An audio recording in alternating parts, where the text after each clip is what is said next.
দেখো শুরুতে হচ্ছে তারিখ দিবে, তারপর দ্য হেডমাস্টার, তারপর হচ্ছে স্কুলের নাম। আমি এখানে দিয়েছি এবিসি সেকেন্ডারি স্কুল, তোমরা তোমাদের স্কুলের নাম দিয়ে নিবা।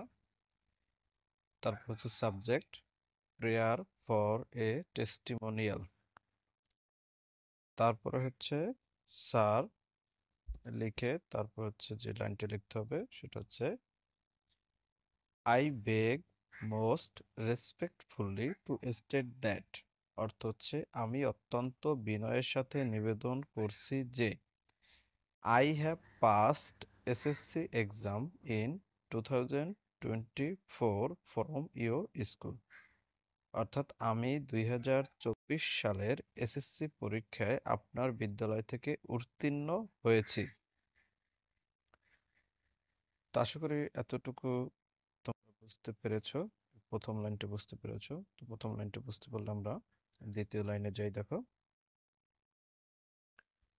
দেখো এখানে কি বলেছে, I got GPA 5 from science group. Gate শব্দের বাংলা হচ্ছে পাওয়া, গেটের পাস ফর্ম হচ্ছে গট। তো আই গট জিপিএ 5, আমি জিপিএ 5 পেয়েছি ফ্রম সায়েন্স গ্রুপ অর্থাৎ বিজ্ঞান বিভাগ থেকে।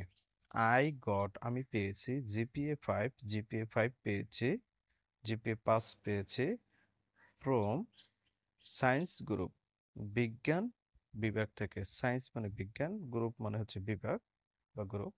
তো আমি বিজ্ঞান বিভাগ থেকে জিপিএ 5 পেয়েছি। তো আশা করি এই লাইনটা বুঝতে পেরেছো। তাহলে পরের লাইনটি দেখো, NOW now I want to admit my self into a college.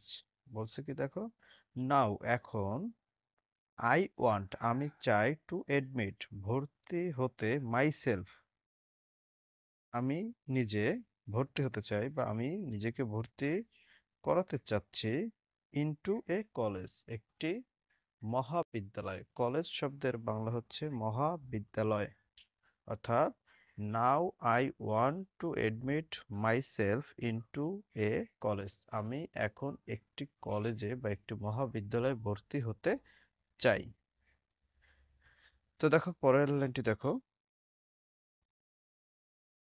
তো এখানে কি লিখেছে, so S O so, so শব্দের অর্থ হচ্ছে সুতরাং।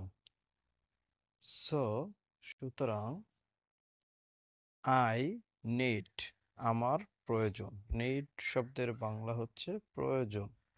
I need a testimonial, testimonial শব্দের বাংলা হচ্ছে প্রশংসাপত্র।